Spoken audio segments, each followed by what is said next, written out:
mucho más aquí en el Ají de tu Vida. Y como siempre, tenemos la visita, como todos los viernes, de nuestra psicóloga Annalisa Vialás, porque hoy, en Primeros Pasos, vamos a hablar de cómo hablarles lenguaje positivo a nuestros hijos para los temas de conducta, ¿no? Exacto. Es parte de la educación, ¿no? Pero todo en positivo.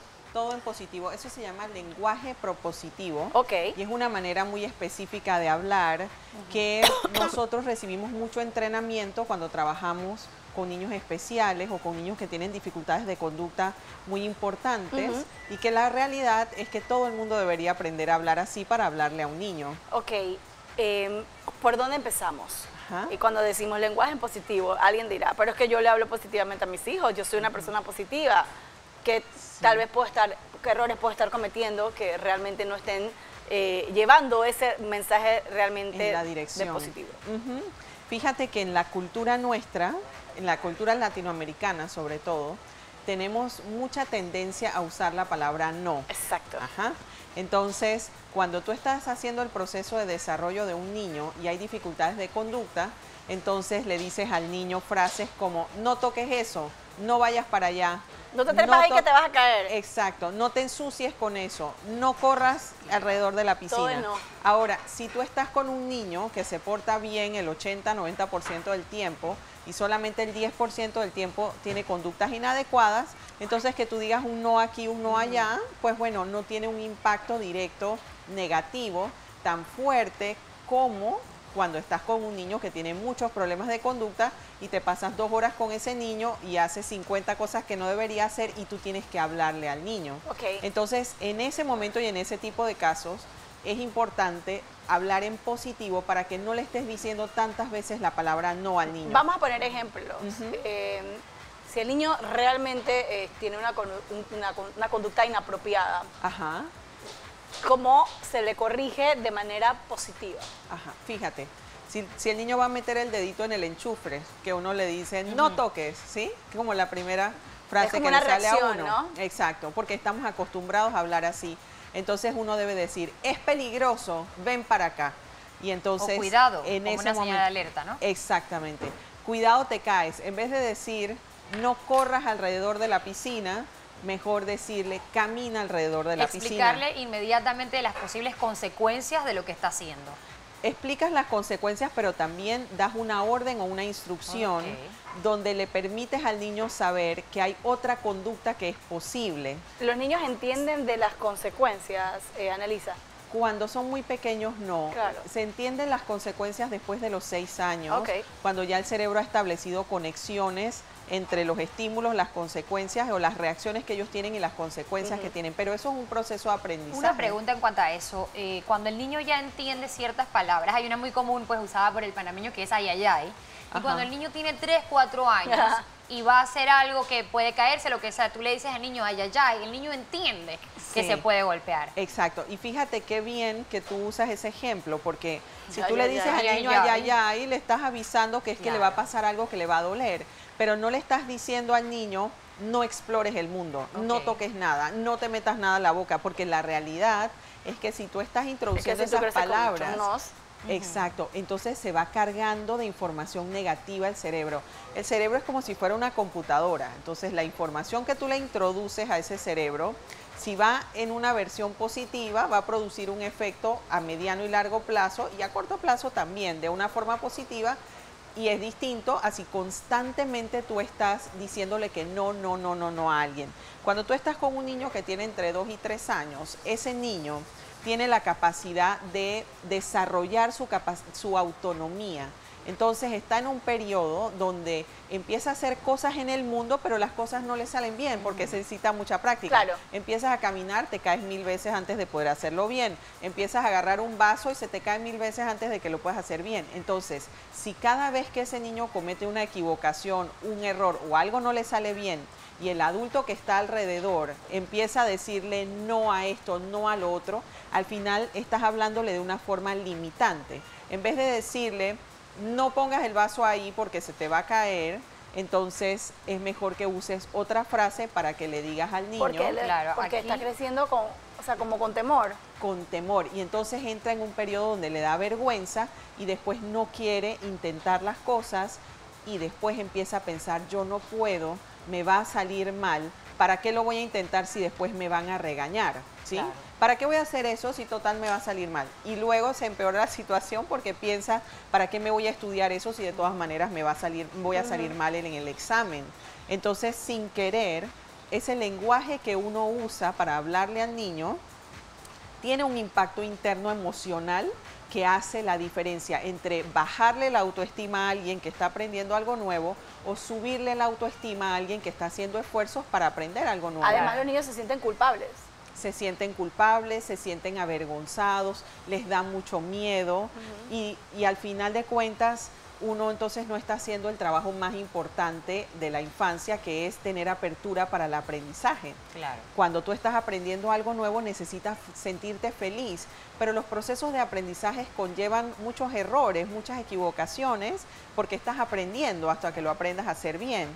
Entonces, si el mensaje que estás mandando con tus palabras es un mensaje negativo, entonces le estás poniendo un techo a ese niño. Claro. Pero si le hablas en positivo, con este tipo de lenguaje propositivo, entonces le estás dando herramientas al niño. Es bueno también dejar, y eso siempre lo mencionas tú, dejar esta oportunidad de interacción, o sea, no solamente dar la orden, dar la opción, y es lo que dije, sino permitir que el niño, es como un proceso de entrevista, permitir que el niño te dé esa opinión también. Preguntarle mucho al niño cómo te sientes sobre eso o qué piensas sobre esto.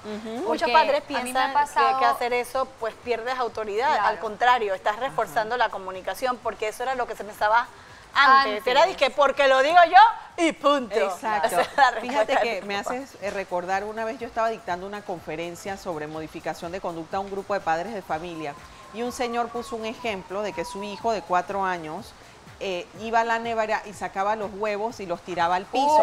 Y cuando llegaban a la cocina, estaban todos los huevos tirados en el piso y lo regañaban y no sé qué, hasta que finalmente un día él le preguntó, ¿por qué lo tiras al piso? Y el niño le dijo que quería ver si salía un pollito. ¡Ay!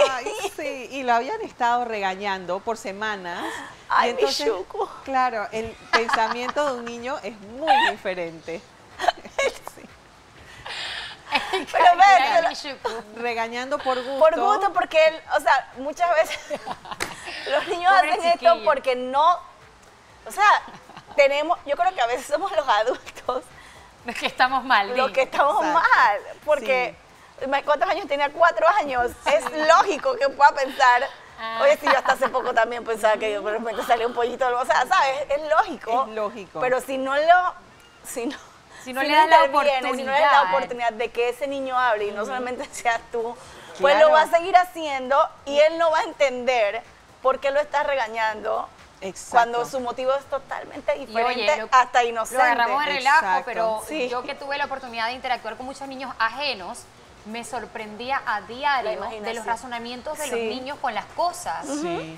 Y me pasa ahora con mi hija que me di cuenta que un niño de, señores, de 3, 4, 5 es mucho más inteligente y tiene mucha más información en esa cabecita de lo que nosotros pensamos. Sí, Entonces así hay que es. respetar eso e intentar como que escarbar en la mente de nuestros hijos. Exactamente. Lo otro que ocurre es que el cerebro a esas edades, antes de los 6 años, no produce tantas alternativas de pensamiento. O sea, no ocurre como un adulto que uno piensa, bueno, si no pongo esto aquí, entonces lo voy a poner acá, Claro, entonces tengo después lo voy a plan A, mover B, acá. C, D, Sino no. que el pensamiento sale una sola idea, o tal vez salen 2 ideas. Si son chiquititos, sale una sola. Entonces, si tú le dices al niño, no corras alrededor de la piscina, ok, pero ¿qué más hago? No le estás diciendo al No le niño estás dando una ¿cuáles son opción. las qué consecuencias? alternativa conductual. Puede Entonces, caminar. le dices, camina alrededor de la piscina. Y cuando le vas a explicar, le dices, mira, es que uno se puede resbalar, te puedes caer, es peligroso, ¿sí?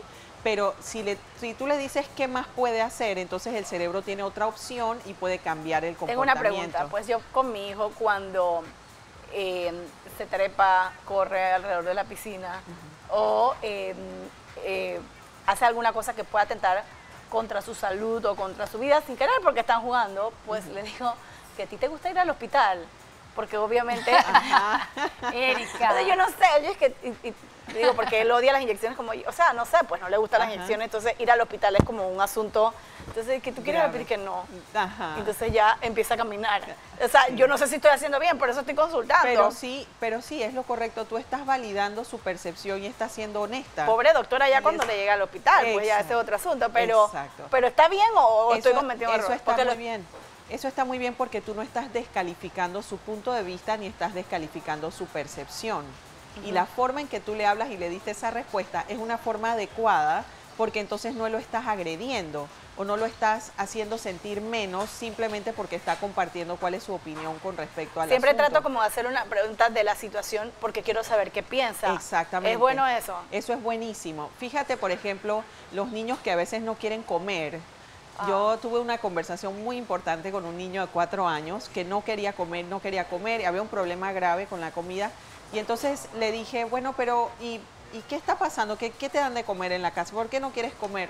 Entonces me dices que le daban pollo de comer. Entonces le digo, ¿y por qué no quieres comer el pollo? Es que eso son los pollitos, estamos comiendo los pollitos. Wow. Son una persona de 4 años que piensa en eso. Entonces, es vegano el chiquillo. Obviamente ese niño, o sea, sufría cada vez que lo hacían comer. Muy interesante. Muy interesante. Claro, y entonces, pero ¿cuál era? Fíjense cómo un mismo asunto, si es manejado de la manera adecuada o hablas con las palabras adecuadas, lo puedes redireccionar. Claro. Porque entonces el niño empezó a decir, sí, porque entonces esto, y entonces le digo, ¿y qué pasó con la carne? Pero eso lo sacan de las vacas.